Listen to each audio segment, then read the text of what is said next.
Do you ever wish that you had someone come to your home and teach you how to do something in the garden? Well, I actually have that. This is my friend Tammy. You guys may have seen her in a previous YouTube video. She taught how to create a self-watering raised bed. So if you haven't seen that one, you can check that out. But what I learned about Tammy when I visited her nursery in Russellville, Arkansas, was that she is a very avid fruit tree grower. And I knew that I needed some help. I have 2 apple trees, 2 peach trees. Last year I didn't get to prune them at all because of my back injury, so she's got her work cut out for her. She's gonna teach me how to prune these trees. Now, Tammy was on the podcast with us yesterday and she talked to us about how to grow trees organically. Can you just summarize a little bit for those who haven't listened to that podcast why it's so important to prune trees? So pruning trees is a great way to minimize pests, funguses, and diseases. So just the care of the tree and keeping them healthy, and pruning is one of the best ways to do that. And you also said that when you started pruning your trees, you got a huge amount of production. Right. It increases the airflow, more sunlight's able to get in. And you know, if you have bad fruit, it's going to attract more pests. So essentially pruning helps with both. Okay. Yeah. Well, as I told you before, I have pruned these trees, but obviously it's been a couple years and I had no idea what I was doing. So if you just want to walk and show me which trees you think we want to start with and then show me how to do it. Okay. And what you're going to do is you're going to teach me, and then when you leave, I'll be able to finish it up. So okay. I need to learn how to take care of my own trees, and you're going to show me how to do that. Well, and when I first started pruning trees, we have 60 fruit trees of several different varieties. I didn't prune enough because I was afraid to cut too much. So I still had problems with the trees, with funguses and diseases, and we were battling them. So one year I decided to trim heavier because you can prune up to 1/3 of the tree. So when I did that, it multiplied tenfold. Wow. The next year, and they were much healthier. The fruit was better, you know. So we'll cut a fair amount. And you're warning me. Yeah, because it's a little scary sometimes, but it really will help in the long run. So. I'm excited because, as I told you before, I think I got 1 apple last year, and they're 5-year-old trees. So at this point, shouldn't I be getting more than that? And when I first started, I would get 10 or 15 apples. And then when I started pruning heavier, of course, my trees are 15 years old. I'm up to 500 apples per tree. Wow. And I don't lose any to disease. So the pruning is the most important thing that you could do. And it minimizes if you have to spray and all that. You won't have to do that as much. So that helps with the organic piece of it. Yeah. So. Okay, so which one do we want to start with? We have 2 apples and 2 peaches. We'll start with this one. Okay. So there's different cuts that you're looking for. Anything that's growing vertical, that's called a water spout. Okay. And usually you get water spouts if the tree has been under some sort of stress. Might be from a disease or pest, it might be just heat, different things. But they do not produce fruit. Okay. They just make the tree thicker. There's foliage, but it actually prevents light getting in. It prevents the airflow. So there's really not much purpose for them. So a water sprout is also, if you get the little suckers that come up at the base, that's similar to a water spout. So you want to get rid of those. I think I see one. This one right here is a water spout. Okay. It's coming up from the roots, so it's kind of like a sucker, but it's growing vertically up. You're not going to need that, so you're just going to cut that down just as low as you can and remove that. And so that's the first thing I look for because they're pretty easy to identify. Anything that's growing pretty straight up. Now, you may get them on the inside of the tree. Sometimes you will see them growing straight up all the way out a branch. And you might not want to cut them all the first year. You might just want to thin them because you remember you only want to remove 1/3 of the tree. So I just go through it. Anything that's growing vertically, I take off. When you're down next to the tree, you can see it's like a coupling. It's just kind of like where it meets. You can see that little area right there. You want to cut just past that. So that little raised area. You're just going to cut like that as close as you can. And you'll just keep looking for anything that's growing straight up. This one right here is a good example of one going straight up. you want to cut as close to the branch as you can, but you don't want to do that little area right there. Okay. So just above that. And I'm assuming, because you're talking about airflow, that probably the ones that you want to focus most on, if you're not cutting them all, would be probably the ones that are toward the center? Yes. So you want to start in the center and work your way out. You can cut some of these, you know, to minimize weight and things later, but really where the problem starts is in the center where there's so much thickness, you know, so it's just very dense. You look right there, it's crossing.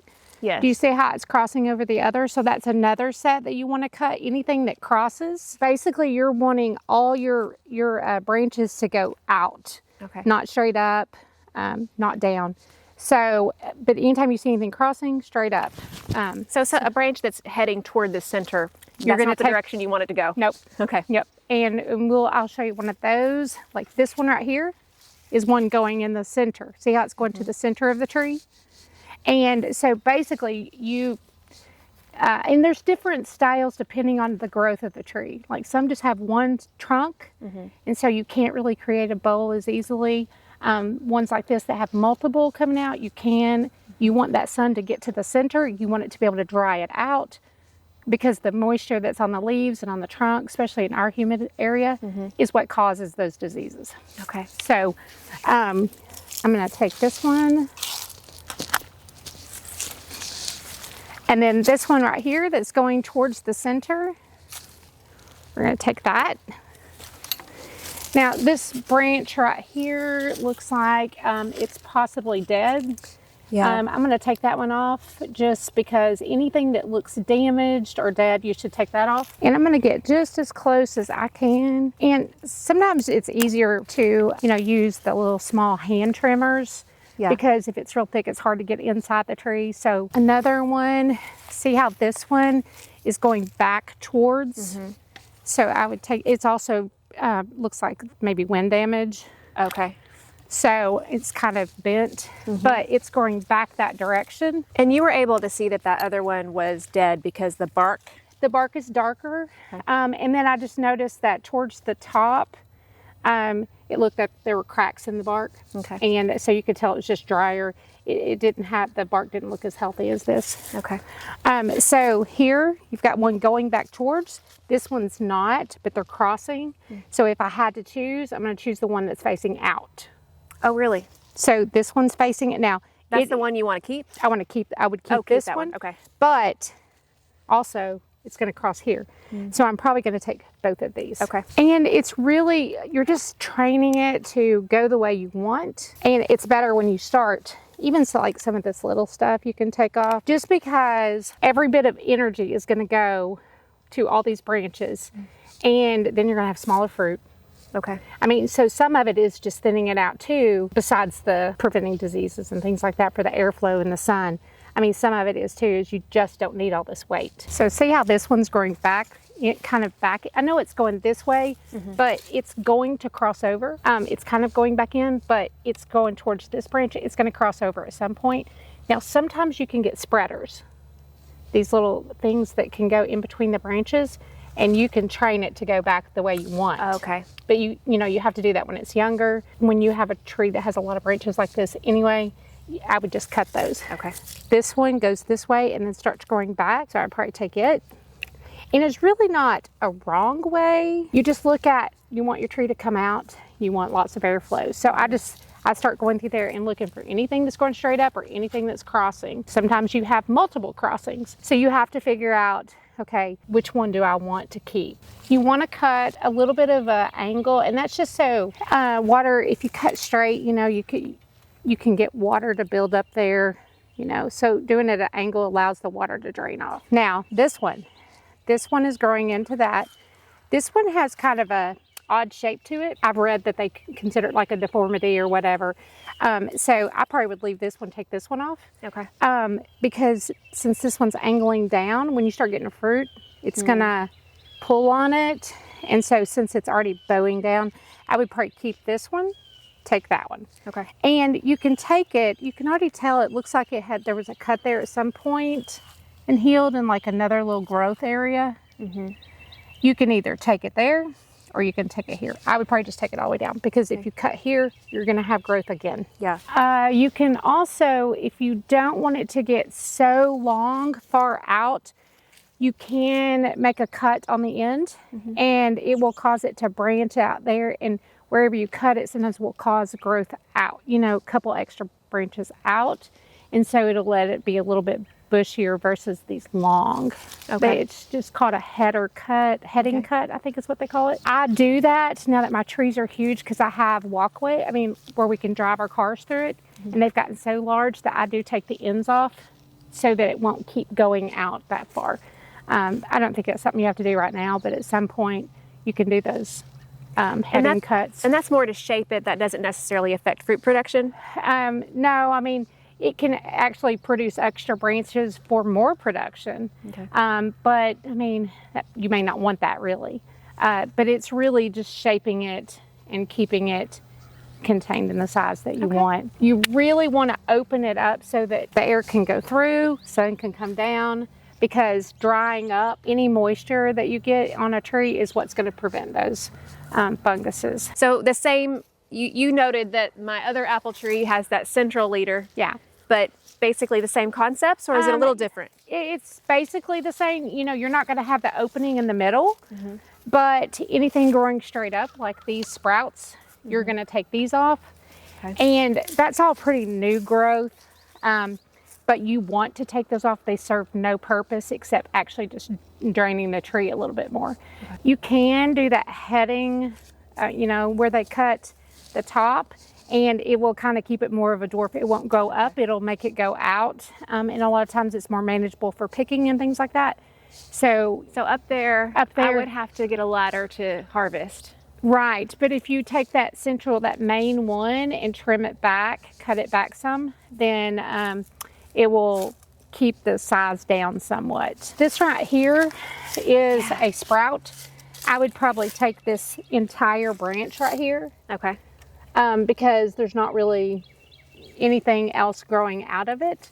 So it really doesn't serve a purpose. It's not gonna have any fruit on it. And just remember that it still has to feed all the leaves. And as that water's coming up, it's gonna go there and it's gonna take away from everything else. So you wanna remove anything that has no purpose. All right, so before we finish up, show me about the peach tree. I'm assuming basically the same principles. It's basically the same.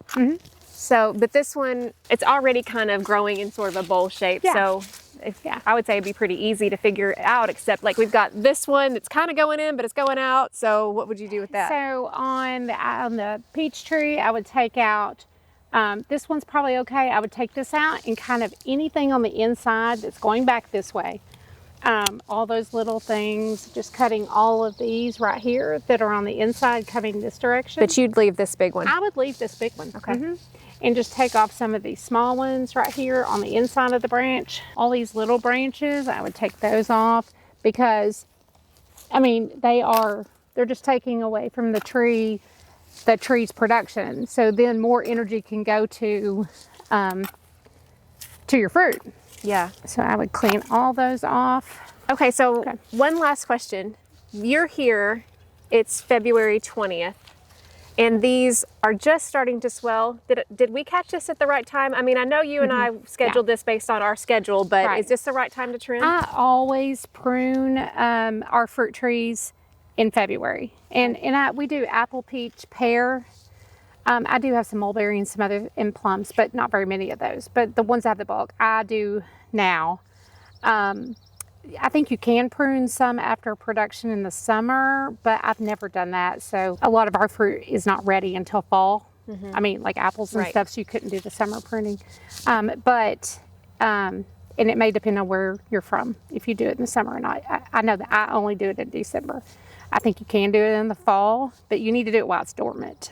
You only do it in February, right? Yeah, I do it in February, but I think you can do it anytime while it's dormant before it starts to. But we've had really good success doing it at the end of February here in Arkansas. So, and is this, correct me if I'm wrong, but pruning is supposed to stimulate growth in plants, so you wouldn't want to do it too early either, right? Yeah, and the thing about it is when you make a prune cut, that stimulates growth for next year. Okay. So whatever grows past that, the new growth from it this year, it will produce next year. Okay. It's not going to produce this year. Okay. But it does kind of wake it up. Well, thank you so much. I feel like I can come out here tomorrow afternoon. It's going to be another beautiful day, and I feel like I can get this knocked out. You made it way less complicated than I was making it in my mind. Yeah. Well, it's a daunting task, and especially when you start cutting a lot. There's still a lot more that you can cut off. We just did a light pruning, but you can cut up to a third, so don't be afraid to cut more. It would be better to cut extra than less, because the more airflow that you get, the better. And it will prevent those funguses. You're not going to have to spray as much, and then you're going to have less pests. So pruning's probably the most important. And it's the reason why we've been so successful, is because I started pruning. Before I pruned, we were having trouble too. So.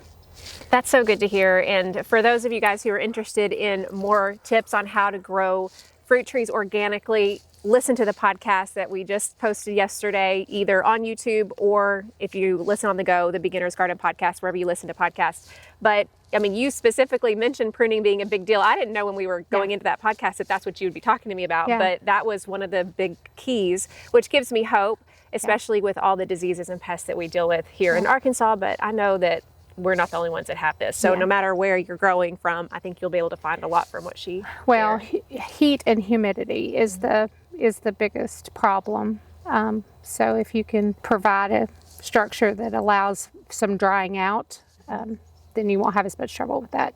Yes. It doesn't require spraying near as much. That'll be nice, because that's the thing I forget to do, or Not that, I mean, I like to avoid spraying, like you said in the podcast, but it's just a hassle too. It is. It's a lot of work, especially when you have 60 and they're 20 feet tall, 20 feet wide. Yeah, you're like, Jill, you got this. You have 5. We hook it up onto a tractor, and we've just got a big sprayer. But, you do have to spray some. You're never going to have perfect fruit, but you just want to minimize what you're spraying, or how much you're spraying. And if you do this, then you just don't have to do as much. So. Yeah. I'm excited. Yeah. Okay, for those of you guys who are ever in the Arkansas area, Tammy is the owner of Green Thumb Nursery. Tell us more about what they can expect if they visit your place. Of course, we carry trees, shrubs, organic vegetables and herbs, all the annuals, perennials, houseplants, succulents. We do gardening classes. I mean, just a lot of different things. So. And you have a little meeting area too, don't you? Yeah, so we have a couple areas that you can do events in, and so we have all kinds of workshops, or you can even have baby showers or whatever there. So it's a pretty nice It's place. more than a nursery. It is much more than a nursery, yeah. And I know it's been such a benefit to our area here in Russellville to be able to have it. Yeah. And so we mentioned this on the podcast, but Russellville is in the path of totality for the April 8th eclipse, and you said you have parking. Do you still have parking? We do have. We still have some parking spaces that you can reserve on the website, and we're going to have workshops on plants, and some of it has to do with how it's affected by the eclipse, plants, and so some interesting things that we've got planned for that weekend. Yeah. So even if you're not from Arkansas and you're in the area because you're following the eclipse, check out Green Thumb Nursery and see what she has to offer. Yep. Thank you so much for coming out here. Thank you. I'm You're really welcome. grateful. Good.